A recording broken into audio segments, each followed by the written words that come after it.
have the record, Jaffran Production.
Salitang tanga ay isang taong mabait na inabuso ng iba. Yun ay ikaw na minsan ay hindi nga napasaya. Halos isang balin ng luwa na ang iyong inaksaya. Nagdahil sa pag-iyak sa taong di ka iginalang mo. Tawagin kang mahal, sabihin natin yun na nga lang ang maigaganti nga sa lahat ng iyong binigay. Ramdam mong sobra-sobra na, ngunit ang iyong pag-ibig ay nagpapatuloy pa rin dahil sa siya nga ang nauna. Ngunit di ka niya mahal at yun ang di mo mapuna. Sana sa isang banda ng isip mo'y maunawaan na pagsubok lang ang isang relasyon na may hangganan. Yan ang hindi mo alam kaya hindi ka maligaya. Di mo man lang ba nag-isip na nagkamali, kaya yan ang hirap sa nagmamahal sa hindi kilala.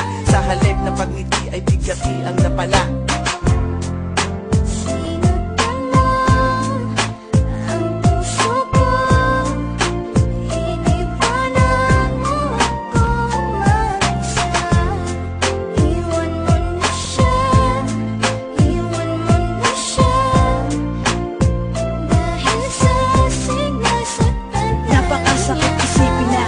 Nagpakatanga ako sa babaeng ginawang panakip, butas lang ako. Bagamat batid kung di mo ako kayang mahalin, kahit napakahirap sa akin kailangan kong harapin. At di ko pwedeng angkinin ang pag-aari ng iba. Alam ko kasing mahal niyo ang isa't isa, diba? Pero wala akong magawa kundi ibigin ka. Hindi ko mapigilan ng sarili, oras-oras kong isipin ka. Kaya hanggang ngayon di ko malimutan lahat. Ayoko ng gaguhang relasyon, gusto ko tapat. Takot na kasi ako na maranasan pa ulit ang pait. Konting pagtingin lang, wag mo nang pagkait. Iwanan mo na siya, nandito lang ako para sa'yo. Tuyuin na ang mga luha, ito ang aking panyo. Pangako na tanging sa'yo kahit na di ka pa handa. Dahil ramdam ko na tayong dalawa ang itinakda.